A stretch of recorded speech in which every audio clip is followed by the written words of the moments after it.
Velkommen til fjerde video. Der kommer meget vigtig information herover de næste 20 sider. Så Pilgrim Society. Rigdommen erhvervet fra guldminedrift i Nordamerika op gennem 1800-tallet gav store besiddelser af bomuldsplantager, og med udviklingen af dampmotoren begyndte man at bygge jernbaner, som man udlejede til driftsselskaber. Man producerede tømmer og stål til jernbaneprodukter, som var hele den industrielle revolutions livsnerve. Fra 1850'erne indtil langt ind i det 20. århundrede dominerede de britiske ubådskabelsystemer verden. Dette blev beskrevet som et formelt strategisk mål, der blev kendt som All Red Line. I 1896 var der 30 kabellæggende skibe i verden, og 24 af dem ejedes af britiske selskaber. I 1892 ejede og betjente britiske virksomheder 2/3 af verdens kabler, og i 1923 var deres andel stadig 42,7%. George Ward fra Commercial Cable Company var ifølge New York Times 16. juni 1922 dekan for erhvervet til undervandskabler.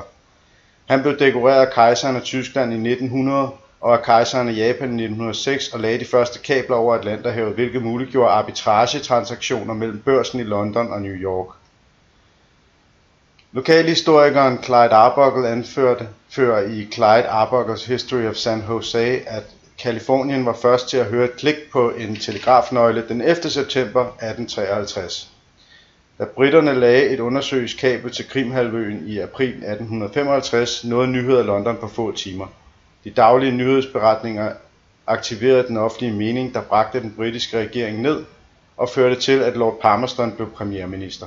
Under den amerikanske borgerkrig beviste telegrafen dens værdi som et taktisk, operationelt og strategisk kommunikationsmedium og en vigtig bidragsyder til Union-sejren, som vi hørte om i sidste video. I modsætning hertil lykkedes det ikke Confederacy, det vil sige sydstaterne, at udnytte Sydens langt mindre telegrafnetværk effektivt. Før krigen blev telegrafsystemerne primært brugt i den kommercielle sektor. Regeringsbygninger var ikke forbundet med telegraflinjer, men var afhængige af løbere til at bære meddelelser frem og tilbage. I 1861 åbnede Western Union den første transkontinentale telegraf. Herefter begyndte videreudviklingen af børshandlen med Western Union, som introducerede det første aktietikker i 1866 og en standardiseret tidstjeneste i 1870. I 1871 introducerede virksomheden sin pengeoverførselstjeneste baseret på sit omfattende telegrafnetværk. Virksomheden havde en fænomenal vækst i de næste år. Under ledelse af præsidenterne Jefferson Wade og William Orton steg dens kapitalisering fra $385.000 i 1858 til $41 millioner i 1876. I 1879 forlod Western Union telefonforretningen over et patentforlig med Bell telefonselskabet, som blev til AT&T telekommunikationsmonopol, som er i dag en af de største mediekonglomerater. Det gennemgår jeg i kapitel 8 om netværket. Da telefonen erstattede telegrafen, blev pengeoverførsel i stedet Western Unions primærforretning. I 1881 overtog en britisk røverbaron, Jay Gould, ejerskabskontrol over Western Union. Jay Gould er berømt for guldmarkedshjørne i 1869 og kontrol over mange tusind kilometer af jernbaner. Edwin Gould 1866-1933, og familien arvede alle rigdommene fra sin berygtede far Jay Gould. Gustavus Meyers History of the Great American Fortunes 1909, side 494, berettede om, at Goulds havde hundreder af millioner dollars under deres kommando, en svimlende sum i tiden efter borgerkrigen. Edwin Gould var direktør for et halvt dusin jernbaneselskaber, der opererede i Missouri, Arkansas, Texas og Colorado, en vicepræsident for International Banking Corporation, et medlem af Federal Reserve inderkredsen i Jekyll Island Club, og som var formand for Bowling Green Trust Company, indtil dennes fusion med Equitable Trust, som videre fusionerede med Chase National Bank, verdens største bank i 1930, med John D. Rockefeller Jr. som den største aktionær. Salmon P. Chase var ophavsmand til navnet Chase National Bank of New York 1877, en senator og guvernør i Ohio under borgerkrigen, hvorefter han blev Secretary of State, udenrigsminister. Her ser vi The Rockefellers. og her Simon P. Chase. Hidden Hand. Så indtil at Chase i 1864 blev Chief Justice of the Supreme Court, højesteretschef indtil 1873. Han var udenrigsminister. Han skabte National Banking Act of 1863. Chase National Bank, som i dag er en af JP Morgan Chase Bank, en del af JP Morgan Chase Bank, er en fusion af Chase Manhattan Bank og JP Morgan Company i år 2000. En af de største fusioner i historien, som for eksempel ved Obama-regeringens hjælp opslugte Bear Stearns aktiver efter finanskrakket i 2008.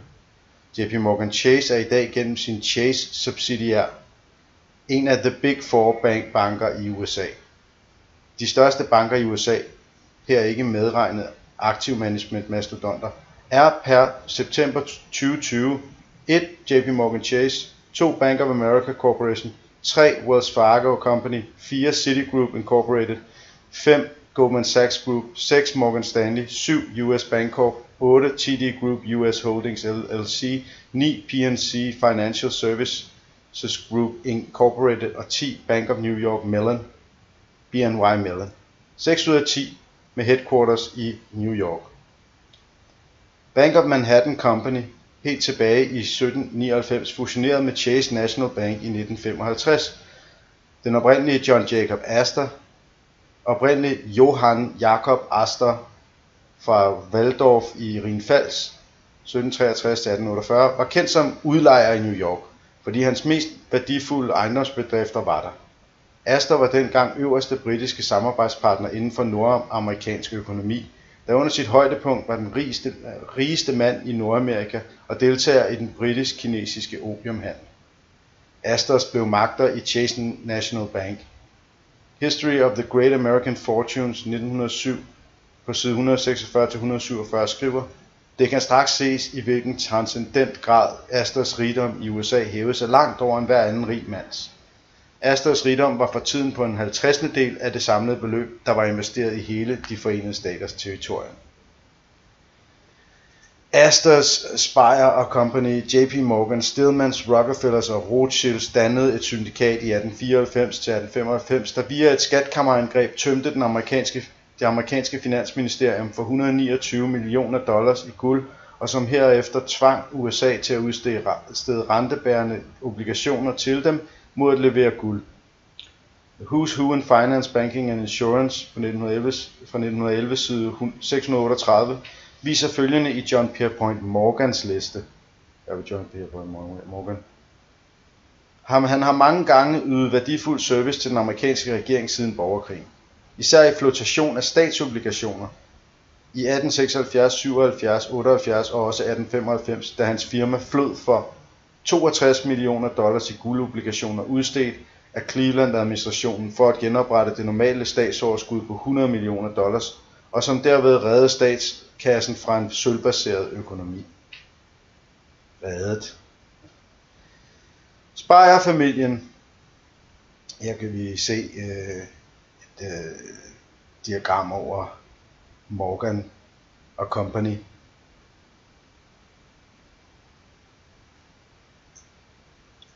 Så Speyer-familien. James Speyer havde rødder som jødiske bankmænd fra Frankfurt, ligesom Rothschilds. James Joseph Speyer, 1861-1941, var en amerikansk bankmand med base i byen New York. Speyer var en velkendt figur på Wall Street, og firmaet Speyer Company, House of Speyer, var det tredje største investeringsbankfirma i verden på sit højdepunkt i 1913. James var søn af Gustav Speyer, som blev uddannet i Frankfurt, Tyskland, og indgik i Frankfurt-filialen af Speyer-familiens bankhus Lazard Speyer Ellison i 1883. Han blev efterfølgende forbundet med firmaets afdelingskontorer i Paris og London, inden han vendte tilbage til New York i 1885 for at slutte sig til filialen af familiefirmaet Speyer Company. Speyer arbejdede sammen med JP Morgan, Burlington Northern Railroad og en anden af datidens absolut rigeste, William K. Vanderbilt og New York Central Railroad, med hvilket dynasti, altså Speyer og Vanderbilts arbejdede sammen om jernbaneinteresser med mere i både USA, Mexico, London og Filippinerne. De rigeste familiedynastier på det amerikanske kontinent var særligt forbundet til Storbritannien. Vendende tilbage til staterne udstillede David Rockefeller fra London School of Economics sine dybe følelser for England i et brev til New York Times i april 1941, hvor han skrev: "Vi skal stå ved det britiske imperium til det yderste, koste hvad det vil." Så Pilgrim Society, som det her afsnit handler om, pilgrimmesamfundet, der blev grundlagt den 16. juli 1902 af Sir Harry Britten, ser på billedet her, er et britisk-amerikansk samfund etableret for fremme af good fellowship, diplomati, fred, handel og alliancer på tværs af Atlanten. Vi ser her feltmarskal Roberts, den første præsident. Vi ser, at Pilgrims stræber efter et godt forhold til Anglo-American relationship, special relationship.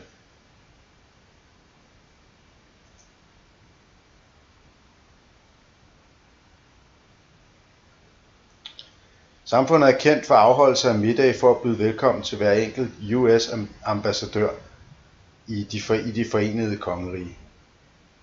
Pilgrims of Great Britain og Pilgrims of the United States har gensidigt medlemskab. Vi ser her membership.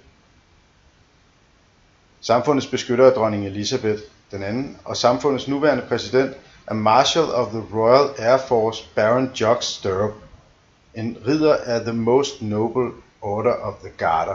Her ser vi hans våbenskjold og garter hosebåndet. Og her ser vi familien, Garterorden, dronning Margrethe her, og den suveræne Elizabeth her, og så alle de mest noble gartermedlemmer. Præsident for Pilgrim Society fra 1917 til 1942 var feltmarskal, Knight of the Garter, His Royal Highness Prince Arthur, hertug af Connaught og Stratton. Se på billedet her. Arthur William Patrick Albert, som hed 1860 til 1942, var det 7. barn og den 3. søn af dronning Victoria og prins Albert. Han fungerede som Canadas guvernør fra 1911 til 1916, efter han i 1910 blev udnævnt til Grand Prior af St. John-ordenen. Det gennemgår jeg i kapitel 2. En stilling, som han besad indtil 1939. Da hans bror var forpligtet til at fratræde embedet som stormester ved sin pludselige tiltrædelse som kong Edward den 7. i 1901, efter dronning Victorias død, blev prins Arthur valgt til stormester for United Grand Lodge of England og blev derefter genvalgt som sådan yderligere 37 gange før 1939, da Arthur var næsten 90 år gammel, altså United Grand Lodge of Freemasonry. Arthur var dronning Victorias sidst overlevende søn. Gennem sine børns ægteskaber blev Arthur svigerfar til kronprins Gustav Adolf af Sverige, og børnebørn inkluderer Carl Gustav den 16. af Sverige, dronning Anne-Marie af Grækenland og dronning Margrethe af Danmark. Formanden for Pilgrim Society fra 1929 til 1945 og præsident efter prins Arthur var Edward George Villiers Stanley, den 17. jarl af Derby, Knights of the Garter med flere udnævnelser, 1865 til 1948, eller The Honorary Edward Stanley og derefter Lord Stanley, var 2 gange krigsminister og tjente også som britisk ambassadør til Frankrig. Her ser vi Presidents, der var Earl Roberts her, og så efterfulgt af The Duke of Connaught, Field Marshal, Earl of Derby, og så Sir Harry Britten hernede som chairman of den udøvende komité. Ligesom den første præsident for Pilgrim Society, feltmarskal Earl Roberts, var de ledende figurer i spidsen for pilgrimsamfundet særdeles højt dekoreret og særligt involveret i militære og imperialistiske anliggender. Nathaniel Rothschild, administrerende diamant- og minemagnat Cecil Rhodes, 1853-1902's ejendom efter dennes død i 1902. Altså Rothschild administrerede Cecil Rhodes' ejendom, og hjalp til med at oprette Rhodes Scholarship ved Oxford University. Det ældste stipendium i verden. Her ser vi Cecil Rhodes. Barca Magnificentia Cecilia Rhodes på latin. Og hjalp med at oprette Rhodes Scholarship ved Oxford University, det ældste stipendium i verden. I det første af 7 testamenter opfordrede Rhodes til dannelsen af et hemmeligt samfund, dedikeret til udvidelse af britisk styre over hele verden. Rhodes forudsatte, at kun den britiske elite skulle have ret til at regere verden til gavn for menneskeheden. Citat. Med andre ord, netværket for City of London Crown Corporation skulle udnytte udvidelsen af den britiske imperialisme for at øge dennes kontrol over oliefelter, guld, havene, verdensråvarer og nyhedsformidlere med mere. I Rhodes The Race for Africa af Anthony Thomas finder vi på side 6, hvorfor skulle vi ikke danne et hemmeligt samfund med kun ét objekt, nemlig fremme af det britiske imperium og indførelse af hele den uciviliserede verden under britisk styre og genoprette de forenede stater under vores herredømme, for at forene den angelsaksiske race til kun ét imperium. Hvilken drøm, men alligevel er det sandsynligt. Det er muligt. Med Rhodes død i 1802 opnåede Sir Alfred the First Viscount Milner kontrol over Rhodes penge og var i stand til at bruge dem til at udføre sin mission ved at smøre arbejdet på sin propagandamaskine og rekruttere medlemmer fra Oxford og Toynbee Hall til sin såkaldte Milner Group. Dette var nøjagtigt, som Rhodes havde ønsket og havde til hensigt. Milner, var Rhodes aftager, og begge mænd vidste det. I 1898 sagde Rhodes, jeg støtter Milner absolut ubetinget. Hvis han siger fred, siger jeg fred. Hvis han siger krig, siger jeg krig. Uanset hvad der sker, siger jeg ditto til Milner. Grundlægger af Pilgrim Society, Sir Harry Britton, grundlagde samtidig også Commonwealth Press Union, eller Empire Press Union, også kaldet, i 1909 for en nyhedskontrol, hvor det mest magtfulde propagandasystem nogensinde organiseret blev sat i operation. William Waldorf Astor fra overklassemiljøets Cliveden Z, Astors hjem i Buckinghamshire på River Thames, som var samlingsstedet for aristokratiet, hed Cliveden Z. Det var der, de mødtes. Ejede Pall Mall Gazette og havde overtaget The Observer, som blev købt af hans far fra Alfred Hamsworth, Viscount Northcliffe, der blev udnævnt til direktør for propaganda under David Lloyd George, og som ledede Tavistock Klinik, en socioteknisk, medicinsk og psykologisk krigsførende tænketank for tankekontrol, som efter 2. verdenskrig blev sponsoreret af Rockefeller Foundation og kaldt Tavistock Institute of Human Relations. Det er Tavistock Mind Control MK Ultra ud af Frankfurt-skolen. I 1930 blev Lord Astor formand for propagandanetværktøjet Royal Institute for International Affairs, Chatham House, som han havde grundlagt i 1919 med Lionel Curtis, som også hjalp med at stifte Council on Foreign Relations i New York i 1921. George Brinton McClellan Harvey, Pilgrim Society 1864-1928, var en diplomat, journalist, forfatter, administrator for elektrisk jernbanekonstruktion og ejer og redaktør af flere aviser, alle stillinger, der bragte ham stor rigdom, som han brugte politisk. Han var amerikansk ambassadør i England fra 1921 til 1923, McClellan Harvey, og en direktør for Windsor Trust Company, opkaldt efter den kongelige familie, som havde skiftet navn fra tyske Huset af Sachsen-Coburg-Gotha på grund af krigens implikationer. Så kongefamilien skifter navn. Et andet medlem af Cliveden-miljøet, som var britisk ambassadør i USA og Milner Groups leder fra 1925 til 1940, Lord Philip Henry Curt, den 11. Marquess of Lothian, var sekretær for The Rhodes Trust 1925-1939. Lord Kerr var også grundlægger af The Round Table Review, de vigtigste Rhodes Scholars ud af Oxford University, ser vi her på billedet, blev medlemmer af The Pilgrims. Således også Sir Abraham Bailey, First Baronet 1864-1940, var associeret med Cecil Rhodes og blev en af verdens rigeste mænd i verden i 1930 på grund af beslaglæggelser i diamantbærende lande som Rhodesia, Sydafrika, som var opkaldt efter Cecil Rhodes. Thomas Brassey, First Earl 1836-1918, en frimuret advokat ud af Oxford Pilgrim Society of Great Britain, chartermedlem i 1902, var søn af Thomas Brassey, der byggede jernbaner i England, Europa, Indien, Australien, Canada og USA.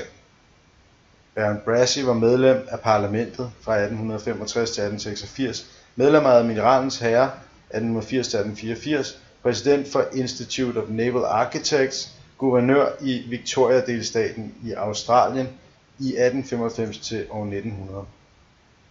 I 1895 var den også betitlede Lord og Baron Brassey formand for Royal Commission on Opium, en anden hvidvask af det britiske etablissement, der retfærdiggjorde deres plyndring af Kina og legaliserede handlen med opium, som gjorde millioner af kinesere til stofmisbrugere. Dette blev startet generationer tidligere som en regeringsgodkendt handel med base i Britisk Indien. I kølvandet på den første opiumskrig i 1837, vundet af Storbritannien, nægtede Qing-myndighederne at legalisere salget af opium. Denne politik førte til en anden opiumskrig i 1843-1860, hvor en britisk styrke besatte Beijing og tvang Qing-kejseren til at legalisere importen af opium. I 1880 var opium en af de mest værdifulde varer i international handel. I et gennemsnitligt år var eksportopium, der forlod Calcutta og Bombay, i gennemsnittet over 90.000 kister, der indeholdt mere end 5.400 tons.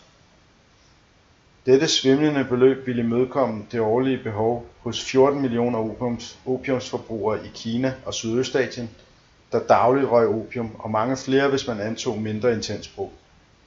Den britiske politiker og militærmand Sir Philip Sassoon 1888-1939, Pilgrim Society, hvis mor var Caroline Rothschild, arvede en massiv formue fra The Rothschilds of the East, Sassoons blev kaldt, grundlagt i den britiske opiumhandel, en af de største i verden i løbet af 1800-tallet. De største formuer. Familieenheder omfattede HSBC Bank, altså Hong Kong Shanghai Banking Corporation, Anglo California Bank Limited, senere Wells Fargo, Eastern Bank, senere Standard Chartered, Imperial Bank of Persia, banker og naturressourceselskaber i Kina, Irak, Japan og Indien under E.D. Sassoon & Company. James R. Keane fra London, charteret medlem af Pilgrim Society i 1903, havde blandt andet følgende info i sin liste i Who's Who in America 1897-1942 på side 659, at han blev minearbejder i Californien og Nevada, senere spekulant inden for minedrift, akkumulerede $6 millioner i bonanza-perioden i 1870'erne, var præsident for San Francisco Stock Exchange, siden 1877 operatør på Wall Street. Hans biografi på Wikipedia citerer Lefebvre om Keane. Hans talenter var sådan ved markedsmanipulation, at han snart blev forlovet med JP Morgan og William Rockefeller til at administrere midler for dem, og Keane opstod som en velhævende og magtfuld styrke i New Yorks finansielle samfund. En anden Morgan-engageret, Edward Julius Berwin, var et chartermedlem af The Pilgrim Society i New York i 1903 og verdens førende kulproducerende magnat. Som medarbejder for JP Morgan Senior og Junior var Berwin direktør for utallige selskaber og fonde. Berwins formue blev bedømt som den 17. største i USA i 1924 i America's 60 Families. Charles D. Lanier, som jævnfør 1914-udgaven af Who's Who, var medlem af Jekyll Island Club, Georgia, som grundlagde Federal Reserve System, var tilknyttet Pierpont Morgan og August Belmont til finansiering af store jernbanesystemer, og var involveret i at yde finansiering til den elektriske opfinder Thomas Edison. Edison blev også bakket op af Chicagos forsyningsmagnat Samuel Insull. Pilgrim Society, der kontrollerede hele forretningen for genereringen af elektrisk strøm i Chicago. Insulls manipulationer kulminerede i at udslette 600.000 investorers livsbesparelser. På trods af ekstraordinær kriminalitet blev han fundet uskyldig på alle anklagepunkter. Insull skabte det, der i dag er Federal Signal Corporation, Commonwealth Edison Company, Northern Indiana Public Service Company og andre. Thomas William Lamont var også medlem af Jekyll Island Club og var formand for JP Morgan & Company, og i America's 60 Families af 1937 står, at en ekstraordinær kompleks og ressourcestærk personlighed som Thomas W. Lamont, som har været hjernen hos JP Morgan & Company gennem hele efterkrigstiden, som var mentor for Woodrow Wilson og Herbert Hoover, den ledende intelligens bag Dawes og Young Plans, har udøvet mere magt i 20 år på den vestlige halvkugle, har gennemført flere endelige beslutninger, hvorved der ikke har været nogen appel end nogen anden person. Lamont er også kendt for at arrangere et lån på $100 millioner til Benito Mussolini i 1926. Medlem af Pilgrim Society, The Dean of American Banking, George Fisher Baker, 1841-1931, formand for First National Bank of New York fra 1909, forgængeren til Citigroup, var en direktør for 22 virksomheder, og han tjente en formue efter borgerkrigen inden for jernbane- og bankvirksomhed. Ved sin død blev han anslået til at være den tredje rigeste mand i USA efter Henry Ford og John D. Rockefeller. Indtil sin død i 2019 var såkaldte George Fisher Baker professor i økonomi, så han fik det opkaldt efter sig, ved Harvard University. Den jødiske Oxford og Harvard Universitetsstuderende uddannede Martin Feldstein. Feldstein har fungeret som en direktør for American International Group, AIG, som var hovedaktør i finanskrisen 2008, og JP Morgan & Company, og var en bidragsyder til Wall Street Journal. Han var i direktionen for tænketanke som CFR og den trilaterale kommission, samt mange andre, samt mange gange årligt Bilderberg Group deltager. British Academy medlem Feldstein og blandt andet også formand for Council of Economic Advisors under Ronald Reagan, konsul for Forsvarsministeriet i USA og senere rådgiver til Bush og Obama-regeringen efter finanskrisen. Her ser vi Honorary President of the Pilgrims United States, Ronald Reagan. Vi har for eksempel Henry Cabot Lodge, Alexander Haig, ham kommer vi til, generalen, Drexel og så videre. Mortimer Schiff. Så, og her har vi Martin Feldstein, rådgiver for Bush. USA's krigsminister 1899-1904, Elihu Root. Pilgrim Society blev udnævnt af præsident Theodore Roosevelt til udenrigsminister i 1905-1909. Han var senator fra 1909 til 1915. Han hjalp med at stifte League of Nations og verdensdomstolen. League of Nations, det var det, der senere blev til FN. Efter en verdenskrig, så fik USA med det. Og verdensdomstolen, og var i spidsen for Woodrow Wilsons Root Commission for samarbejde med den revolutionære bolshevik-regering i Rusland 1917, altså den russiske revolution. Elihu Root, kaldet den mest geniale administrator i amerikansk historie, hjalp Pilgrim Society medlem Andrew Carnegie og oprettede multinationale Carnegie Foundations, som ligesom Rhodes Trust, Rockefeller, Mellon, Ford og andre fonde administreres af Pilgrim Society medlemmer. Advokat Root var optaget i Pi Beta Kappa Logen, og i 1935 havde Elihu Root været præsident for American Society for International Law i 29 år. Robert Lansing, Pilgrim Society, amerikansk udenrigsminister under Woodrow Wilson 1905-1920, grundlagde American Society for International Law i 1906. Lansing var kurator for Carnegie Endowment for International Peace, finansieret af British Crown loyalist Pilgrim Society medlem Andrew Carnegie fra den oprindelige stålkonsolidering Carnegie Steel Company som kom under Morgans monopolistiske US Steel Corporation i 1901. Gennemgår jeg i kapitel 6 under Morgan. Lansings nevøer var John Foster Dulles, Pilgrim Society, der blev udenrigsminister, og Alan Dulles, direktør for Central Intelligence Agency. Lansing var medlem af den amerikanske kommission til at forhandle fred 1918-1919, som sammen med Storbritannien via Versailles-traktaten pålagde Tyskland så hårde vilkår ved afslutningen af 1. verdenskrig, at de sikrede en ny fremtidig krig. Charles Ranlett Flint, 1850-1934, Pilgrim Society er kendt som Trust Fund fader, det vil sige industrielle, finansielle kombinationer og konsolideringer med skattefordele. Flint grundlagde Computing, Tabulating, Recording Company i 1911, kendt som siden 1924 som IBM Corporation, og Flint var en IBM-direktør mellem 1930 til 1934, hvor selskabet også servicerede nazisterne. IBM and the Holocaust. Paul C. Cabot var kasserer for Harvard University 1948 til 1965. I 1924 gik han i ledelse hos State Street Investment Corporation, der spores tilbage til 1792. State Street er nu depot for mere end 30 billioner dollars, det vil sige trillions of dollars, i aktiver depot, som er en af de 3 største aktiv managementforvaltere. Dem kommer vi til senere i det her kapitel om Trump. 1970 til 1971, Who's Who in America, side 331, bemærker, at Cabot var instruktør for JP Morgan & Company.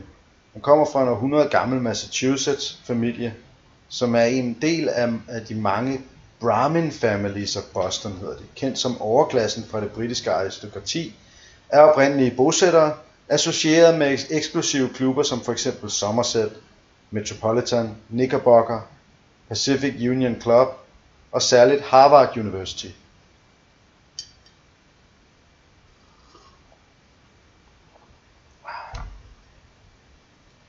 Den første jarl af Halifax, Charles Montague, 1661 til 1715. Familien stammer fra den normanniske erobring. Blev Treasury Lord i 1692. Og ifølge britisk encyklopædi stammer den nationale gæld fra hans forslag som det finansgeni han var. Han introducerede lovforslaget om oprettelse af Bank of England i 1694 og blev finansminister. Edward Wood, en anden første jarl af Halifax, det vil sige Lord Irwin, var en politiker, som blev vicekonge og guvernørgeneral af Indien under George V i 1926-1931 og ambassadør i USA. Han var præsident for The Pilgrims af Storbritannien i 1950-1958. Hans bedstefar Charles Wood var britisk udenrigsminister for Indien. Hans familie plyndrede Indien og Kina i generationer for deres blåblodede kammerater. Her ser vi ham, Lord Halifax, med Churchill. Efter uroen i 1918 over indløsning af sedler, blev den britiske militære tilstedeværelse i Indien øget, blandt andet for at kunne fjerne sølv som betalingsmiddel.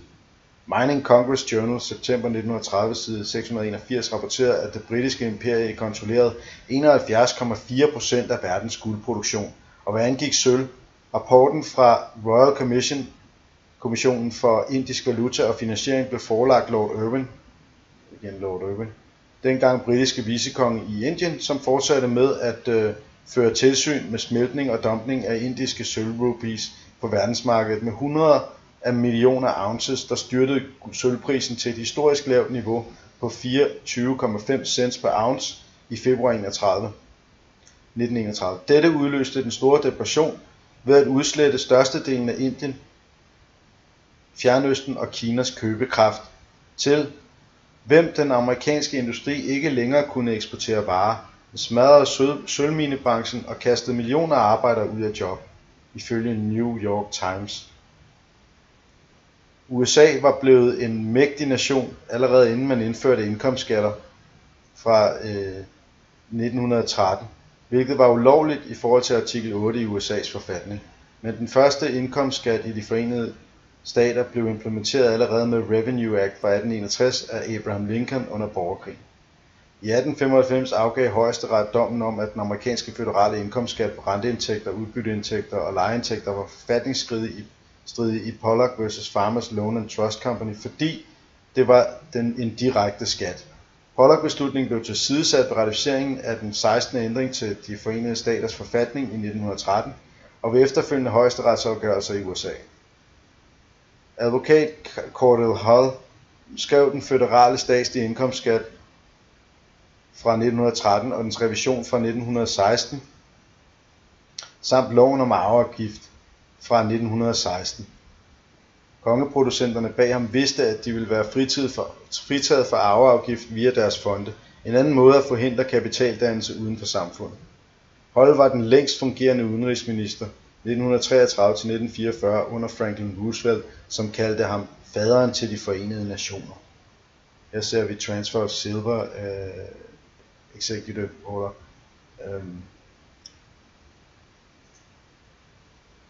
Beslaglæggelsen af sølv. Beslaglæggelsen af guld, som kommer her. Faderen til de forenede nationer, ja. Cordell Hull blev han kaldt. Indkomstskat rejste mange af de penge, der krævedes for at finansiere kriseindsatsen. I 1918 indførtes en indtægtslov med en øverste skattesats på 77%. En ny skattelov blev vedtaget i 1942, da USA indgik i 2. verdenskrig. Denne akt omfattede et specielt tillæg til krigstid. Antallet af amerikanske borgere, der betalte indkomstskat, steg fra ca. 4 millioner i 1939 til over 42 millioner i 1945. De forenede staters indtræden i 2. verdenskrig placerede tunge økonomiske krav til landet. For at skaffe indtægter faldt tærsklen for betaling af indkomstskatter til det laveste niveau nogensinde, hvilket indbragte over 50 millioner nye skatteydere ind i systemet for første gang. Begynder man at skatteplyndre folk. For at uddanne disse nye skatteydere lancerede Bureau of Internal Revenue, det vil sige skatteafdeling, en større uddannelseskampagne. Dette resulterede i en bred accept af indkomstskatten i stort set alle amerikanske husstande for første gang. Ja, man kan jo få folk til at tro på alting igennem mediepropaganda. Det amerikanske skattesystem skiftede efter navn til IRS, Internal Revenue Service, i 1953 og er underlagt IMF under FN. Officielt skrives, at The Secretary of the Treasury fungerer som den amerikanske guvernør for IMF, og den amerikanske udøvende direktør for IMF er en af de 24 direktører, der udøver stemmerettigheder over institutionens strategiske retning. USA er den største aktionær i fonden og har dermed stærkest stemme. USA har vetoret over IMF, i det en supermæssig stemme er nødvendig for at godkende store IMF-beslutninger. Supermæssigheden kan kræve 70% eller 85% stemmer afhængig af emnet. Med 16,52% af det samlede antal stemmer har USA enestående vetomagt over større beslutninger, politiske beslutninger i IMF. Der står, kan vi se her,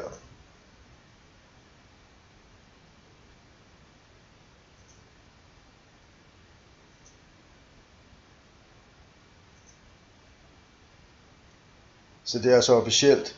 Implementeringen af IMF-anbefalinger håndhæves gennem pres, der udøves af andre IMF-medlemmer og den globale finansielle sektor.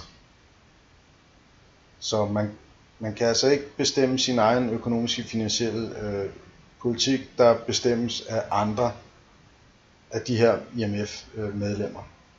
I april 2020 advarede IMF om, at covid-19 sandsynligvis ville udmønte sig i den værste recession siden den store depression, og langt værre end recessionen efter den globale finanskrise i 2008-2009.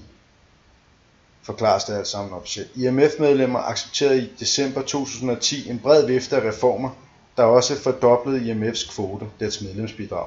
De største låntagere er Argentina, Ukraine, Grækenland og Egypten. IMF og Verdensbanken er tæt forbundet, så tæt at deres hovedkvarter ligger på samme gade over for hinanden i Washington D.C. Begge institutioner inkluderer 189 medlemslande per 2021. Verdensbanken modtager finansiering ved at udstede obligationer til globale investorer, mens IMF finansieres med kvoter fra medlemslandene. De 7 lande ud af de 196 lande, der ikke er IMF-medlemmer, er Cuba, Østtimor, Nordkorea, Liechtenstein, Monaco, Taiwan og Vatikanstaten. FN blev officielt til efter en allieret gentleman's aftale mellem, vi kan se her, at vi har IMF og Verdensbanken her, så den kan altså ikke røres politisk. FN blev officielt til efter en allieret gentleman's aftale mellem Englands premierminister Winston Churchill og hans frimurerbror, USA's præsident og Skull and Bones medlem Franklin Delano Roosevelt via Atlantic Charter i 1941. Efter Wall Street crashet og den store depression beslaglagdes i 1933 amerikanernes guld under Franklin D. Roosevelt, 32. præsident fra 1933 til 1945. Rationalet bag guldbeslaglæggelsens Executive Order 6102 var, at Federal Reserve Act forhindrede den i krisen nødvendige forøgelse af penge, fordi penge i cirkulation skulle være rodfæstet i 40% guld. Det baserede sig juridisk på en amendment tilføjelse til Trading with the Enemy Act fra 1917, kaldet Emergency Banking Act, hvor forfatningsstridig ekspropriation af ejendom simpelthen retfærdiggjordes på grund af en nødsituation. Her har vi The Executive Order. Den udøvende ordre på at beslaglægge folkets guld. Og påkaldelsen af ulovlige forfatningsstridige anti-jacksoniske britisk Crown-inspirerede ordre er ofte sammenfaldende med oprettelsen af nødforhold. Det ser vi jo i dag med covid. Pilgrim Society opnår ikke rigdom med metoder via frit marked. De installerer sine medlemmer i regeringen, så de kan stjæle den nødvendige formue. Med ordene fra Pilgrim Societys ophavsmand Cecil Rhodes eksisterer de som nævnt for at udføre beslaglæggelsen af den nødvendige rigdom. American Economic Association, AEA, som er en sammenslutning fra akademiske økonomer, har 18.000 medlemmer, hvoraf mindst halvdelen er universitetsprofessorer. AEA er, ser vi her på billedet, er sponsoreret af medstifterfamilier af The Pilgrim Society og sat i verden for at indoktrinere de studerende i luft- og gældsbaseret pengeskabelse. Baron Roll of Ipsden, ridderkommandør St. Michael og St. George, opnåede et universitetsprofessorat i økonomi i 1935 med opbakning til kreation af sjove penge, såkaldt, ved den højt besungne økonom og advokat John Maynard Keynes og medlem af Pilgrim Society Lord Stamp, direktøren af Bank of England. I løbet af 1963 og 1964 var han økonomisk minister på den britiske ambassade i Washington D.C., som han forlod for at lede det britiske økonomiministerium. Sir Eric Roll. Han blev hævet til en bestyrelsespost i Bank of England fra 1968 til 1977 i afgørende over kampen mod guld- og sølvstandarden. Baron Epstein, USA gik jo af guldstandarden, men under Nixon. Baron Epstein blev også formand for, det har jeg gennemgået i den første video. Baron Epstein blev også formand for Warburg & Company, en anden af de helt store finansierer i historien af Pilgrim Society medlemmer og Federal Reserve System planlæggere, guldgribe og verdenskrigsbeneficier. Sent i sit lange liv fra 1986 til 1989 var Baron Roll of Ipsden formand for Bilderberg-konferencerne.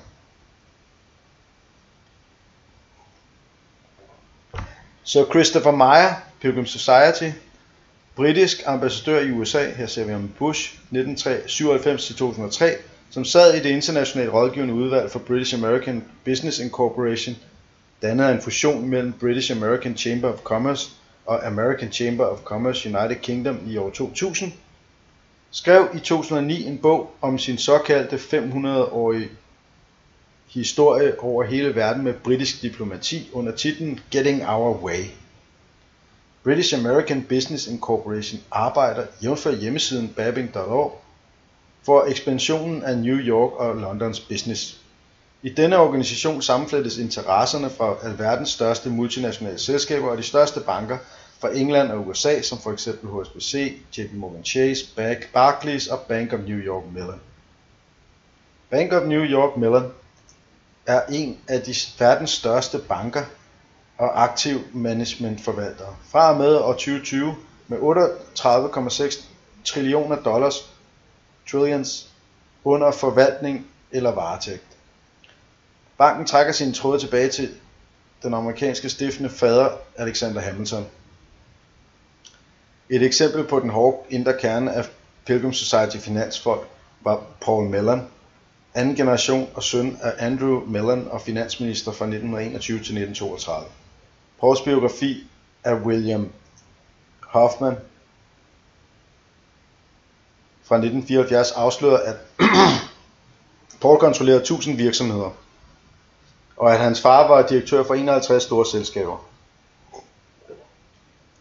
Om Andrew Mellon ifølge Texas Congressmedlem Wright Patman, side 52 i biografien, citat, Mr. Mellon har overtrådt flere love, forårsaget mere lidelse og ulovligt erhverv som mere ejendom til at tilfredsstille sin egen person mere end nogen anden på jorden, og at han havde stemmeberettigede aktier i mere end 300 selskaber, og milliarder virkede ikke usædvanlige for Paul Mellon. Mellon ejede miner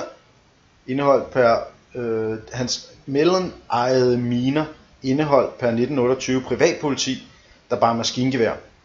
Paul Mellon blev hovedejer af sådanne giganter som Gulf Oil, Alcoa og Mellon Bank.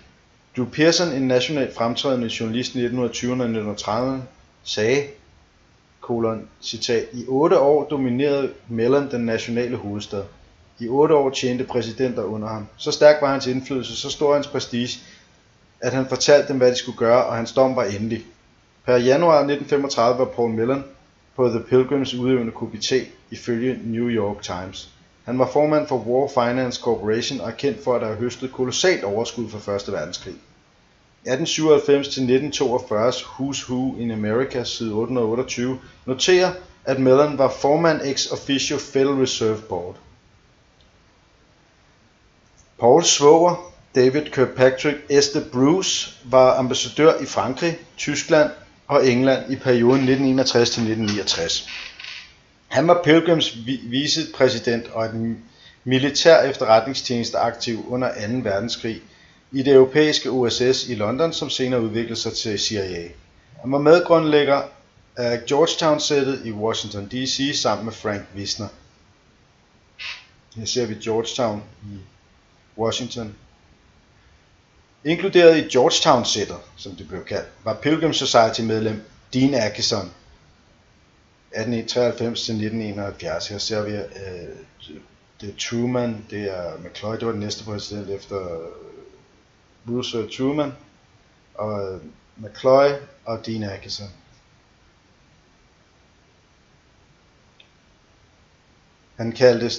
Acheson kaldtes fader til NATO. Acheson var medlem af flere af Yales hemmelige samfund og Pi Beta Kappa, og som advokat mellem 1919 til 1921 arbejdede han under højesteretsdommer Louis Brandeis og Felix Frankfurter. I Present at the Creation, 1969 oprettelsen af NATO, nævner han Bilderberg og The Pilgrim Society. Dean Acheson var leder for den amerikanske delegation ved Bretton Woods-konferencen i 1944, hvorfra den internationale valutafond og Verdensbanken udsprang. Som USA's udenrigsminister fra 1949 til 1953 spillede han en central rolle i fastsættelsen af USA's udenrigspolitik under den kolde krig. Han var også fundamental i oprettelsen af Lend-Lease, forsyningshjælpen til de allierede 1941 til 1945, i Truman-doktrinen, starten på den kolde krig, og i Marshallplanen, det økonomiske samarbejde med Europa, samt de organisationer, der senere blev til EU og Verdenshandelsorganisationen WTO. Han overbeviste USA om, at man burde gribe ind i Koreakrigen i juni 1950. Acheson var indblandet i optakten til Vietnamkrigen og overtalte den 33. præsident 33 graders frimur Harry Truman, som atombombede Japan, til at sende rådgiver og anden støtte til de franske styrker i Indokina under den første indokinesiske krig. Pilgrim Society og Georgetown set medlem William Averill Harriman. Her ser vi ham med Stalin. 1891 til 1986 blev oversøisk chefadministrator af Lend-Lease i 1941. Han var ambassadør i Sovjetunionen fra 1943 til 1946 og hjalp den sovjetiske chef Josef Stalin med at øge Ruslands industrialisering, imens han var primær interpart i forhandlinger mellem verdens største nationer under 2. verdenskrig. Han var amerikansk ambassadør i England og handelsminister i 1946-1948. Han var direktør i Rådet for Udenrigsrelationer CFR i 1950-1955. Han var guvernør i New York 1955-1950 og havde aktieinteresser i mange virksomheder og mange diplomatiske poster og præsidentudnævnelser som et kernemedlem i gruppen af de udenrigspolitiske ældste, kendt som de vise mænd. Special Envoy to Churchill and Stalin. Han gik på Groton School i Massachusetts, inden han fortsatte til Yale, hvor han sluttede sig til Skull and Bones samfundet.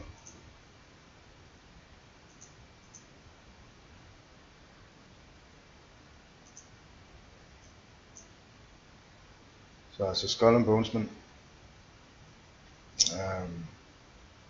han arvede sin fars enorme formue og etablerede William A. Harriman & Company Banking i 1922. Hans bror Roland sluttede sig til virksomheden i 1927, og navnet blev ændret til Harriman Brothers & Company. I 1931 fusionerede det med Brown Brothers & Company for at skabe det meget succesrige Wall Street firma Brown Brothers Harriman & Company med f.eks. George Herbert Walker og Prescott Bush som ansatte. Han fungerede som formand for Business Council, dengang kendt som Business Advisory Council for United States Department of Commerce, i 1937 til 1939. Harrimans bankvirksomhed var den vigtigste forbindelse til tyske virksomheder på Wall Street og de forskellige amerikanske økonomiske interesser hos Fritz Thyssen, som var en økonomisk støtte for nazistpartiet indtil 1938. Harriman var til stede på mødet mellem Franklin D. Roosevelt og Winston Churchill i Placentia Bay, som resulterede i Atlantic Charter, før USA var involveret i denne krig. Harriman blev derefter sendt til Moskva for at forhandle om vilkårene for Lend-Lease-aftalen med Sovjetunionen i september 1941, sammen med den kanadiske forlagsmillionær Lord Beaverbrook, der repræsenterede Storbritannien. Beaverbrook-Harriman-missionen lovede, at de forenede stater og Storbritannien ville forsyne Sovjetunionen hver måned med 500 kampvogne og 400 fly, plus tin, kobber og zink. Harriman var en af de rigeste mænd i USA og ledte et stort forretningsimperium, der omfattede investeringer i jernbaner, luftfart, banker, forsyningsvirksomheder, skibsbygning, olieproduktion, stålproduktion og ejendom. I 1948 fik han ansvaret for Marshallplanen. I Paris blev han herefter ven med CIA-agenten Irving Brown, der organiserede antikommunistiske fagforeninger og organisationer. Harriman blev derefter sendt til Teheran i juli 1951 for at mægle mellem Iran og Storbritannien i kølvandet på den iranske nationalisering af det anglo-iranske olieselskab. Ja. Indsættelse af shahen, overtagelse af olie. Han var også dybt involveret i Vietnamkrigen under Kennedy og Lyndon B. Johnsons administrationen, og i denne tid også medlem af Club of Rome tænketanken. Harriman er også gift ind i den britiske adel. I 1919 giftede Lord Digby, lige her, Lord Digbys våbenskjold her med den franske lilje, Order of the Garter. Så Harriman giftede sig med Lord Digby giftede sig med Honorary Constance Pamela Alice Bruce, datter af Henry Bruce, den anden Baron Aberdare og barnebarn af Henry Austin Bruce, første Baron Aberdare. Deres børn inkluderer ærede Pamela Beryl Digby, der blev gift og skilt fra Winstons søn Randolph Churchill og senere blev amerikansk ambassadør i Frankrig. Pamela Churchill giftede sig så senere med William Averill Harriman. Pamela havde berømt mange affæreanliggender, herunder med Frank Sinatra, Baron Ellie de Rothschild, Gianni Agnelli, prins Ali Khan og Jock Hay Whitney. Da Pamela blev gift med Harriman, flyttede hun til Washington D.C., hvor han ejede et byhus i Georgetown, hvorfra de underholdt mange bemærkelsesværdige mennesker. Pamela Harriman sad i The Rockefeller University Council fra 1977 til 1979 og i bestyrelsen fra 1979 til 1993. Hun tjente også i bestyrelsen for besøgende ved College of William and Mary fra 1886 til 1990, hvor hun oprettede The Pamela Harriman's Professorship of Government and Public Policy og sponsorerede et stipendium i hendes navn til 3 studerende, der skulle tjene hver sommer på den amerikanske ambassade til Frankrig. General George Catlett Marshall, vi ser her til venstre, Pilgrim Society, var udenrigsminister i 1947-49 og forsvarsminister i 50-51 og var øverstkommanderende i den amerikanske hær fra 1939 til krigens afslutning. I samme periode var han chefrådgiver i militære anliggender for præsident Roosevelt. Som udenrigsminister lagde han navn til efterkrigstidens Marshallhjælp. Marshall var, ligesom Harriman, på Jalta-konferencen og Potsdam-konferencen efter 2. verdenskrig, hvor Storbritannien og Amerika tillod at overføre millioner af mennesker til sovjetisk kommunistisk kontrol for partitionen af Tyskland til Polen og hele Østeuropa. Andre af Lend-Lees, Marshallplanen og krigsoptrækningens helt store interessenter var Dupont-familien, kendt som dødshandlerne på grund af deres århundreder lange historik med våbenproduktion og salg af krudt og kugler. Irénée de Dupont, det mest imponerende og magtfulde medlem af Dupont-dynastiet, var en beundrer af Hitler og Mussolini. På trods af at han havde jødisk blod, forestod han en race af supermænd, ligesom Klaus Schwab skriver i sine bøger i dag fra VF, kommer til kapitel 4, som skulle opnås igennem eugenikpolitik. I 1915 var DuPont begyndt at absorbere General Motors. DuPont-firmaet og især General Motors var en stor bidragsyder til nazisternes militære indsats. DuPont's General Motors og Rockefeller Standard Oil of New Jersey samarbejdede med IG Farben, det nazistiske kemiske kartel. DuPont grundlagde Population Crisis Committee i 1965 for at arbejde sammen med regeringer om at finde måder på at reducere overbefolkning. Se hvilke kongresmedlemmer eller senatorer, der har modtaget gaver fra DuPont Good Government Fund. Og læs mere om familiens historie og bedrifter i part 6, karteller, under DuPont-afsnittet. Sammen med andre medlemmer af Georgetown-sættet var John McCloy blandt de 6 vise mænd, en gruppe af amerikanske regeringsembedsmænd, der begyndte i 1940'erne udformede de institutioner og initiativer, som ledte til resultatet af krigen og til efterkrigstidens verdensorden.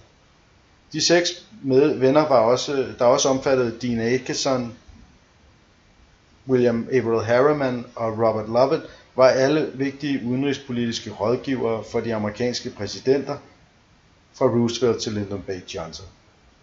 En anden vismandsbror var John J. McCloy. McCloy var formand, som vi ser hernede til højre, for det amerikanske råd for Tyskland og Ford Foundation 1953-1965. I løbet af 1946-49 og 53-58 var han en Rockefeller Foundation trustee. McCloy var en ridder af Malta og tjente senere som rådgiver for John F. Kennedy, Lyndon Johnson, Richard Nixon, Jimmy Carter og Ronald Reagan. Fra 66 til 68 var han æresformand for det Paris-baserede Atlantic Institute. John J. McCloy var også formand for CFR, hvor han blev efterfulgt af David Rockefeller, som han havde arbejdet tæt sammen med som formand for Chase Bank. Før krigen havde McCloy været juridisk rådgiver for IG Farben. Han blev en ven med William Averill Harriman og arbejdede endda som rådgiver for den fascistiske regering for Benito Mussolini. I sit forhold til Tyskland arbejdede McCloy tæt på med Paul Warburg, såvel som dennes bror James i Amerika. I 1936 rejste han til Berlin, hvor han mødtes med Rudolf Hess og delte en bås med Hitler og Hermann Göring ved OL i Berlin. I 1941 valgte Skull and Bones medlem Henry L. Stimson McCloy til at blive hans assisterende krigsminister, hvor han indgik en pagt med det franske Vichy-regime af Darlan og fordrev japanske amerikanere i Californien til interneringslejre og nægtede jødiske flygtninges indrejse til USA. McCloy forhandlede dødsdom over en række nazistiske krigsforbrydere og gav tidlige løsladelser til andre. Dette omfattede Fritz Termeer, administrerende direktør for IG Farben, og de 2 mest magtfulde nazistiske industrier, Alfred Krupp fra Krupp Industries og Friedrich Flick, hvis Flick Group til sidst ejede en andel på 40% i Daimler-Benz, som blev løsladt fra fængsel efter knap 3 år. Fra 1954 til 1970 var McCloy formand for Council on Foreign Relations efter David Rockefeller.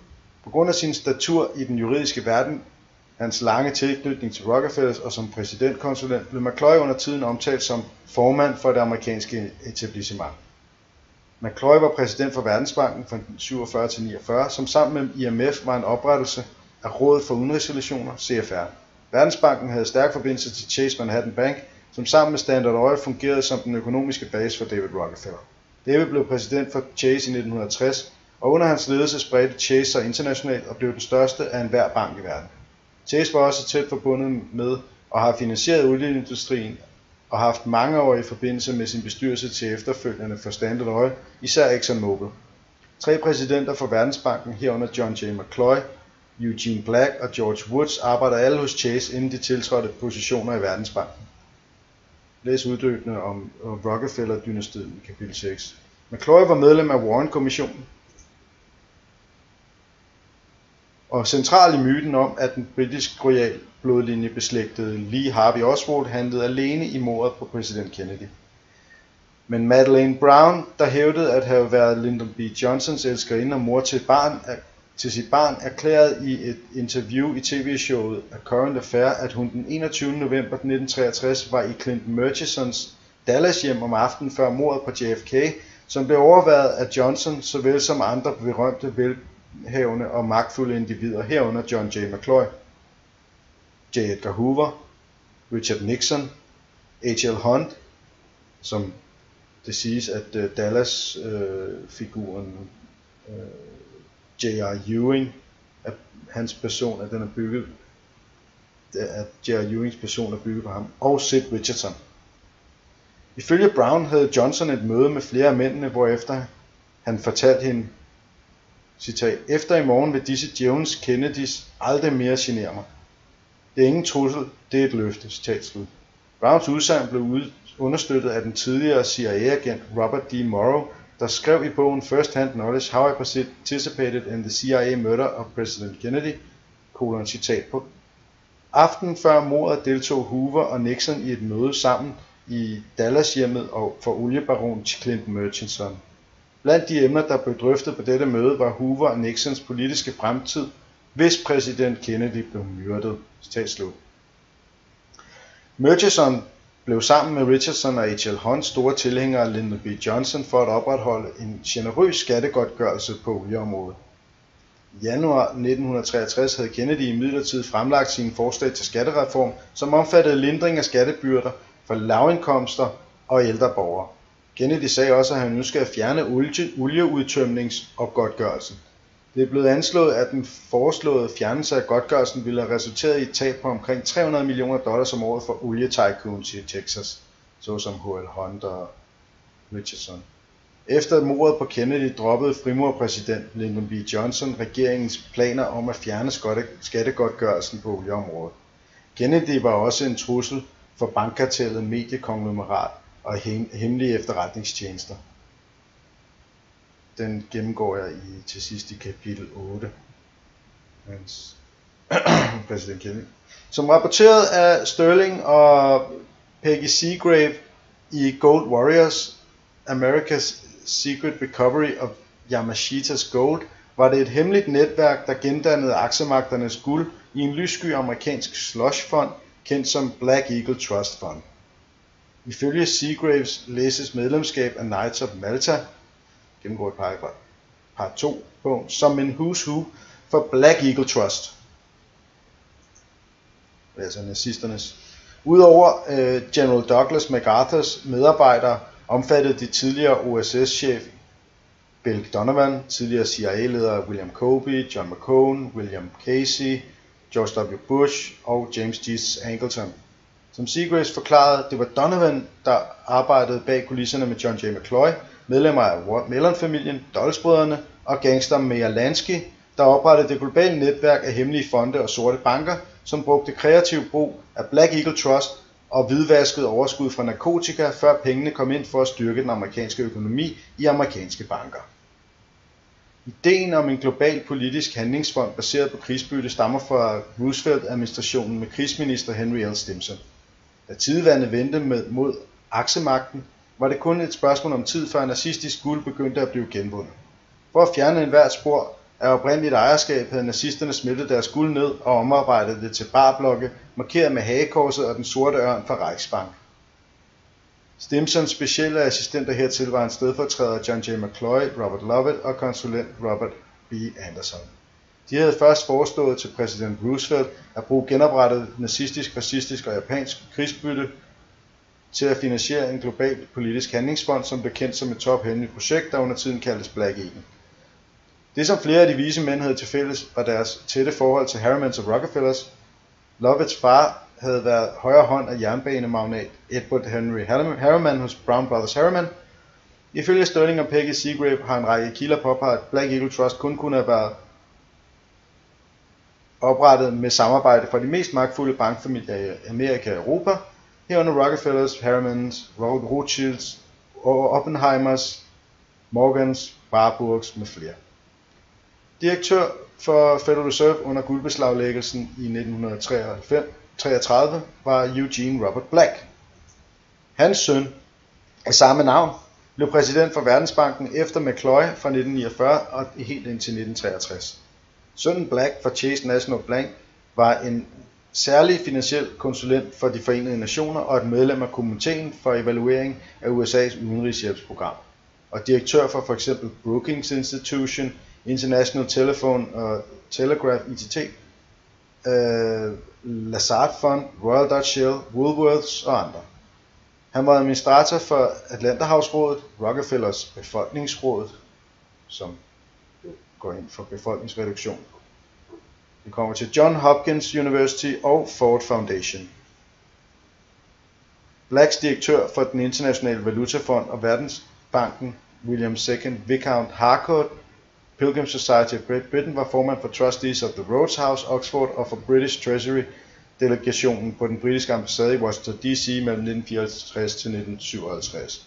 Hans fader var britisk finansminister Sir William Harcourt. Hans mor var niece af John Pierpont Morgan og kusine til J.P. Morgan Jr., og familien nedstammer også fra normannerne.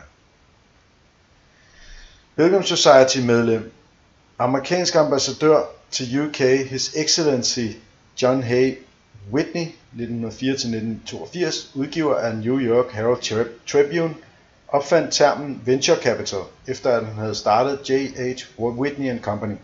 Han var den største bagmand for præsident Dwight Eisenhower, der udnævnte ham til ambassadør ved domstolen i St. James, England, en stilling, der blev afholdt 60 år tidligere af hans bedstefar John Hay. Eisenhower Exchange Fellowships, der blev oprettet i 1953, har samme verdensregeringsmål som de mere vigtige Rhodes Scholars. Medformænd for Eisenhower Fellowship-programmet var medlemmer af Pilgrim Society såsom George Herbert Walker Bush, Gerald Ford og Henry Kissinger. Whitneys er beslægtet ved ægteskab med en af de rigeste familier i verden, Vanderbilts og Engelskadel. Han sluttede sig til Delta Kappa Epsilon broderskab, Pi-kapitel, som hans far havde gjort. Og det er der mange af dem, der gør.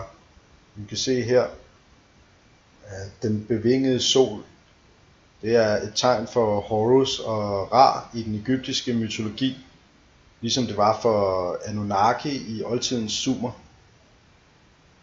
Vi har kobraerne her. Så har vi The All-Seeing Eye her i en frimurisk konstruktion her med det er altså et faraonisk symbol på kongelig myndighed. Og så har vi nøglerne. De symboliserer magten i pavens hænder og forbindelsen mellem det jordlige og det spirituelle. Og Delta Kappa Epsilon, broderskabet Pi-kapitel, som hans far havde gjort. Havde været medlem af. Ford, Roosevelt og Bushes præsidenterne var medlemmer. For eksempel også Pilgrim Society medlem John Pierpont Morgan. Whitney, hans far, bedstefar og grandonkel, var årsmand på Yale. Han var medlem af Scrolling Key, og efter Yale tog Whitney på Oxford University i 1926. Så det er alt sammen connected. Her har vi Vanderbilt Avenue, High Club Yale. En anden okkultist, Robert Strange McNamara, 1916-2009, var medlem af græsbroderskabet Pi Gamma Delta. Der har vi her. Der har vi uglen af Minerva, det er Illuminatis symbol, og så har vi The Red Rose of Lancaster med sådan horn op, sige, ret symbolsk. The Red Rose of Lancaster. Også Orsini-familiens våbenskjold bruger det. Han blev også efterfølgende valgt til Pi Beta Kappa. Han var præsident for McNamara. Han var præsident for Ford Motor 1960-1961. Han var forsvarsminister 1961-1968 og præsident for Verdensbanken i perioden 1968-1981. McNamara var medlem i bestyrelsen for FN's New Age esoterisk filosofiske Lucis Trust, en NGO, smag på det ord. En non-governmental organisation, som fra sin Genève-base og sine globale alliancer arbejder for en ny verdensorden med mere centraliseret topstyre og mere ensretning for alle. Læs om teosofiske samfund i slutningen af kapitel 7. Om Kabbala og de hemmelige samfund. FN's filosofi og religion. Under Kennedy-administrationen præsiderede McNamara en opbygning af amerikanske soldater i Sydvietnam. Efter hændelsen i Tonkinbugten i 1964 eskalerede antallet af amerikanske soldater i Vietnam drastisk.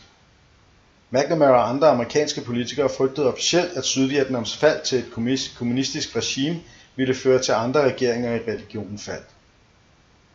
Det var den officielle frygtkampagne. I oktober 1966 lancerede han Project 100.000 med sænkning af hærens IQ-standarder, der gjorde det muligt at rekruttere 354.000 ekstra mænd, på trods af kritik af, at de ikke var egnet til at arbejde i højt stressede eller farlige miljøer. Som McNamara sagde i sin årsberetning fra 1962, citat, den militære taktik er snigskytter, baghold og razziaer. Den politiske taktik er terror, afpresning og mord. Rent praktisk betød dette træning og udrustning af amerikansk militærpersonale, såvel som sådanne allierede rebeller til modopstandsoperationer, som i Sydvietnam. Altså træning af de indfødte. Henry Ford 2. Og lige se her, det her det er Lucis Trust symbolet. Officiel publisher of FN. Og Henry Ford, den anden, selv en veteran fra 2. verdenskrig for flåden, hyrede en gruppe på 10, inklusive McNamara, kendt som The Whiz Kids, som hjalp det kriseramte selskab Ford med at reformere sin kaotiske administration gennem moderne planlægnings-, organisations- og ledelseskontrolsystemer. I sine erindringer fra 1995 skrev McNamara: Jeg havde brugt 15 år som manager hos Ford på at identificere problemer og tvinge organisationer, ofte imod deres vilje, til at tænke dybt og realistisk over alternative handlingsforløb og deres konsekvenser. McNamara blev den første præsident for Ford uden for familie. Ford Motor Company er blevet et af de mest ikoniske amerikanske mærker, fra sin serie af pick-up lastbiler til Mustang. Virksomhedens første bil, Model T, brød muren og hjalp med at skabe en moderne bilindustri. Det, som kun få mennesker ved i dag, er, at virksomhedens grundlægger, Henry Ford, ikke kun havde dybe fordomme i personlige synspunkter, men også blev en af Hitlers vigtigste amerikanske venner i årene før krigen. Nogle dele af Mein Kampf blev direkte hentet fra Henry Fords eget antisemitiske værk, The International Jew. Fords rival, General Motors, havde en tysk division af sine egne og fremstillede flydele til Luftwaffe. Begge virksomheder havde været medvirkende til at producere tanks, lastbiler og fly til krigsindsatsen. Ford-virksomheden i Köln havde en vis grad af uafhængighed inden for fremstillingsvirksomhed og visse uhørte fordele i forhold til andre i tysk industri. Dette skete med stigende hyppighed, som udbruddet af 2. verdenskrig kom nærmere. Regimet støttede sig kraftigt på Ford Værke for at levere råmaterialer, militært udstyr og andre varer til krigsindsatsen. Selv når nazisterne åbent udnyttede Ford Motor Company, så det ikke ud til, at moderselskabet havde nogen skrubler over det. Ingen steder i de lange korrespondancer fra Albert Perry, Charles Sørensen eller Edsel Ford er der nogen henvisninger til modstand over for nazistisk politik. General Motors ejet Opel tjente ligesom Ford Værke meget på sine operationer før og under krigen.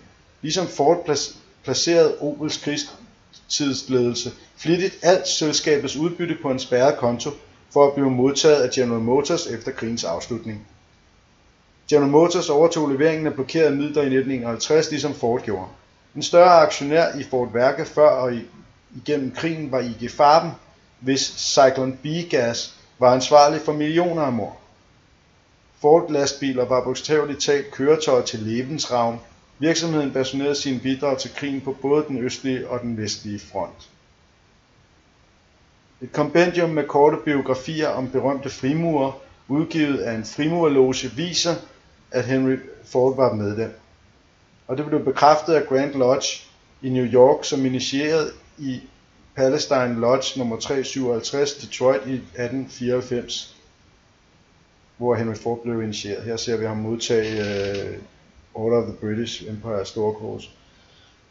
Da han modtog den 33. grad i 1940, sagde han: "Frimureri er det bedste balancehjul, som USA har."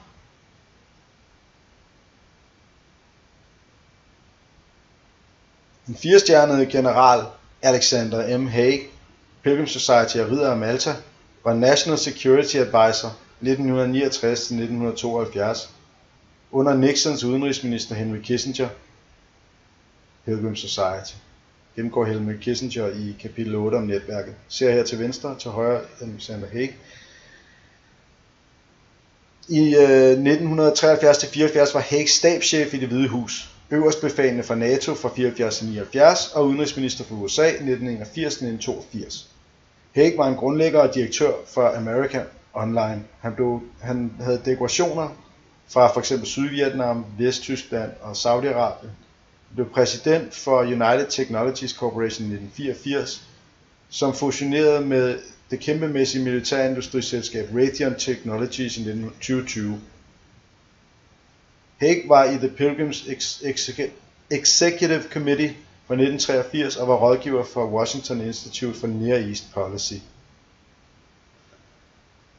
Nixons handelsminister, Pilgrim Society medlem og milliardær Peter G. Peterson var formand for Economic Club i New York 1981-1983. Han grundlagde The Blackstone Group i 1985, i dag største private investeringsfond, og købte også TDC faktisk i 2006, og var formand for Federal Reserve Bank of New York 1999-2003.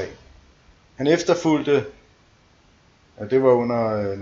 Han efterfulgte medlem af Pilgrim Society David Rockefeller som formand for CFR i 1985 og forblev direktør til 2007, hvor han udnævntes til formand emeritus. En anden FISA-direktør, Felix J. Rohatyn, Pilgrim Society, vi ser på billedet her, var administrerende direktør for Lazard Frères, New York, fra 1960 til 1997. Et firma, der traditionelt er tilknyttet Rothschilds og som er til huse i Rockefellers Plaza 30-bygning ved FN's hovedkvarter. Den grund købte Rockefeller også inden de opførte FN's hovedkvarter efter 2. verdenskrig. Rohatyn har mange stillinger, inklusive direktør for New York Stock Exchange, Fiat, Schlumberger, MCA, ITT, Comcast, American Motors, Suez Lagardère Group, blev formand for det internationale rådgivende udvalg til Lehman Brothers lidt over 2 år før det gik konkurs og startede finanskrisen. Han var kampagnebagmand i Obama for America efter at have været amerikansk ambassadør i Frankrig under Clinton imellem 1997 til 2000, og det var efter Pamela Harriman. Rohatyn var administrator for tænketanken Center for Strategic and International Studies,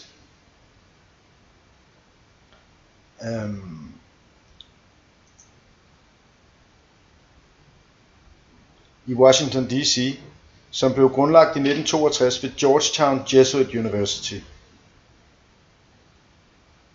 Centret gennemfører politikstudier og strategiske analyser af politiske, økonomiske og sikkerhedsspørgsmål i hele verden med et specifikt fokus på internationale relationer, handel, teknologi, økonomi, energi og geostrategi. University of Pennsylvania's Global Go-To Think Tanks Report fra 2019 af CSIS rangeret som øverste tænketank i USA på tværs af alle felter som Top Defense and National Security Think Tank i verden og som den 4. bedste tænketank i verden generelt, står det. Den 4. bedste. CSIS er blevet udnævnt til den største tænketank for forsvar og national sikkerhed i de sidste 7 år og er blevet erklæret Center of Excellence. Så den skal man bide mærke i. Blandt de hårde indre kernemedlemmer i The Pilgrim Society er personer som Edmund Leopold de Rothschild fra 1916 til 2009, der som en aggressiv forretningsudvikler fløj over Atlanterhavet mere end 400 gange og spillede en nøglerolle i udviklingen af britiske interesser i Japan efter krigen, og var en væsentlig del af Rothschild-syndikatet, der dannede British Newfoundland Development Corporation for at foretage mineralefterforskning i Labrador, Canada og udvikle Churchill Falls vandkraftdæmningen. Katolikken Marcus Aegis var hans svigersøn, som blev leder af hele Barclays bankimperium på 147.000 medarbejdere på verdensplan. I 2009 fusionerede Barclays Global Investors og Blackstone Group, Peter G. Petersens Blackstone Group, til at blive BlackRock. Aegis var formand for British Bankers Association indtil 2012. BlackRock er i dag den største aktive forvalter i hele verden, for mere end, og har administreret for over, jeg kan ikke huske tallet, men det er så ekstremt meget, mange trillions of dollars, og det gennemgår jeg senere i kapitlet her under Trump. I september 2011 blev Aegis udnævnt som styrekomitémedlem for Bilderberg-gruppen. De øvrige styrekomitémedlemmer var Kenneth Clark og Lord Kerr of Kinlochard. Aegis blev udnævnt til øverstbefalende for Order of the British Empire i 2021's nytårsudmærkelser, en titel som også hans svigerfar Edmund Leopold de Rothschild havde fået ved samme lejlighed i 1997. Baron Robert Fellows, født i 1941, er i bestyrelsen for Pilgrim Society of Great Britain. Han blev ridderkommandør af Royal Victorian Order i 1989, medlem af Privy Council to the Crown i 1990. Og Privy Council to the Crown, det er Curia Regis, det vil sige det indre kongelige råd, som var en tradition tilbage fra den normanniske erobring. Og han var privat sekretær for dronning Elizabeth i 1990-1999, en stilling som er det primære kommunikationsled imellem monarken og hendes Commonwealth-regering. I oktober 1999 blev Fellows medlem af House of Lords. Det kommer fra ordet Magnum Concilium. Det større råd er ikke ansvarlige og ikke folkevalgte royale rådgivere, hvor de ansvarlige er House of Commons og ministerne i statsrådet. Det der ligger i Downing Street. Og han blev altså formand for Barclays private bank og den enorme Barclays organisation. Fellows er administrator for Winston Churchill Memorial Trust og Fellowships og for Rhodes Trust, Rhodes Scholarships. Baron Robert Janvrin, Pilgrim Society of Great Britain. Her ser vi, at det er en kirke, de her House of Lords. En del af dem er jo ærkebiskopper.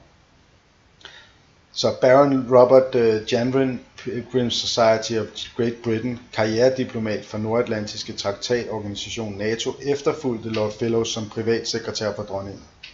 Og det var fra 1999 til 2007, og blev i januar 2008 næstformand for Storbritanniens gamle opiumbank for Kina, HSBC Private Bank, Hong Kong and Shanghai Banking Corporation, og er formand for The Leadership Council, et ledelsesråd, som forbinder efterretningstjenesten MI6, militære nyhedsredaktioner, finans og andre større virksomheder. Det får mig til at tænke på det råd for udenrigsforbindelser i Danmark, som har det samme type sammenkobling, og som dikterer, som sidder og konspirerer om, hvad der skal i medierne. Gennemgår jeg i kapitel 2 under dansk politik og EU. Field Marshal Lord Guthrie of Craigiebank, Pilgrim Society, Order of the British Empire, Knight of the Sovereign Military Order of Malta, Knight Commander of the Order of St. Gregory the Great Holy See, Knight Grand Cross of Sacred Military Constantinian Order of St. George, Two Sicilies, Gold Stick to the Queen, du kan se her, og Gold Stick to the Queen, medlem af House of Lords med mere, er i det rådgivende råd for International Institute for Strategic Studies i London, det som vi hørte om før, ud af Washington D.C., Georgetown, den førende tænketank i global sikkerhed, hvor de på deres hjemmesider skriver om ham. Han er direktør for N.M. Rothschild & Sons Limited, et medlem af styringsrådet i det internationale institut for strategiske studier i Georgetown, Washington, en æret gæsteprofessor ved King's College London University, formand for Trustees, forvalter af The Little Heart Center for Military Archives og præsident for Army Benevolent Fund, Action Research og for Federation of London Youth Clubs. Patrick W. Gross, Pilgrim Society er også rådgiver for Center for Strategic and International Studies i London og Economic Club of Washington, et CFR-medlem samt en administrator for Aspen Institute, som har et Homeland Security Program. Han er aktiv for Defense Business Board for Forsvarsministeriet, Department of Defense. Hans biografi på aspeninstitute.org skriver også, at Patrick Gross er formand for The Lovell Group, et privat investerings- og rådgivningsfirma, hvor han arbejder med en portefølje af privat risikovillig venture-kapitalstøttet teknologi- og internethandelsvirksomheder. Fra 1970-2001 var Gross grundlægger og administrerende direktør for American Management Systems Incorporated, AMS, der leverede informationsteknologitjenester og virksomhedssoftwareløsninger til større virksomheder og offentlige organer. Inden grundlæggelsen af AMS arbejdede Gross i Forsvarsministeriets personale på kontoret for systemanalyse som en af McNamara's WizKids. Han er formand for udvalget for økonomisk udvikling, Center of Economic Development, næstformand for Council for Excellence in Government og medstifter og tidligere formand for World Affairs Council of New Washington D.C. og for Federal City Council, direktør for Foreign Policy Association og et medlem af rådgivende bestyrelse for Stanford Institute for Economic Policy Research med mere. Sir Peter Sutherland 1946-2018. Pilgrim Society of Great Britain var en globalist i topklasse, som var FN's Special Representative for International Migration fra 2006-2017. Han var formand for det enorme British Petroleum og for Goldman Sachs International. Sutherland School of Law ved University College i Dublin bærer hans navn. Han var formand for den europæiske afdeling af den trilaterale kommission og var i Bilderberg-konferencens styregruppe. Et andet signal om, at Pilgrim Society er mesterorganisationen bag kendte globalistiske grupper og tænketanke. Han var for eksempel også direktør for KOC Holdings, Tyrkiets førende konglomerat med omkring 90.000 ansatte, og Alliance i München, Tyskland. Han var formand for Allied Irish Banks fra 1989 til 1993, og han var for nylig bestyrelsesmedlem i Royal Bank of Scotland Group, indtil banken gik konkurs og skulle overtages af den britiske regering. Godt gået.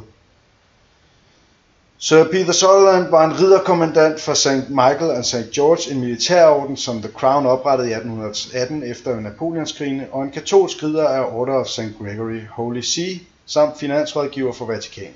Han blev dekoreret af Spanien, Belgien, Frankrig, Marokko, Vatikanet, Brasilien og New Zealand med mere. Han var founding generaldirektør for GATT, General Agreements and Trade, Tariffs and Trade, fra 1993 til 1994, og blev senere generaldirektør for Verdenshandelsorganisationen WTO i januar 95. Han modtog David Rockefeller Award i 1998 og er som amerikanske præsident et æresmedlem af The Pilgrim Society, hvor dronning Elizabeth er kongelig skytshelgen. Hendes dronning Elizabeths mand, Prince Philip Mountbatten, hertugen af Edinburgh, er født som Prince Philip af Grækenland og Danmark og medlem af Huset Glücksborg. Var født græsk statsborger med titlerne prins af Grækenland og Danmark. Prins Philip Mountbatten gav afkald på både titlerne og statsborgerskabet for at gifte sig med den daværende prinsesse Elisabeth. Philip er oldebarn af kong Christian 9. Han stammer fra det slesvigske holstenske fyrstehus Slesvig-Holstein, Sønderborg og Glücksborg, som også den danske og norske kongefamilie tilhører. Og Christian 9. det er kaldt Europas svigerfar, og sammen med Victoria på grund af den store indavl af de europæiske monarkfamilier. Jeg gennemgår Garderorden til slut i det her kapitel, fordi det er en glimrende overgang til Vatikanet, og al den historie kommer senere. Men jeg håber, man har fået et indblik her i, hvordan de her Pilgrim Society, hvordan det angloamerikanske netværk hænger sammen og opererer.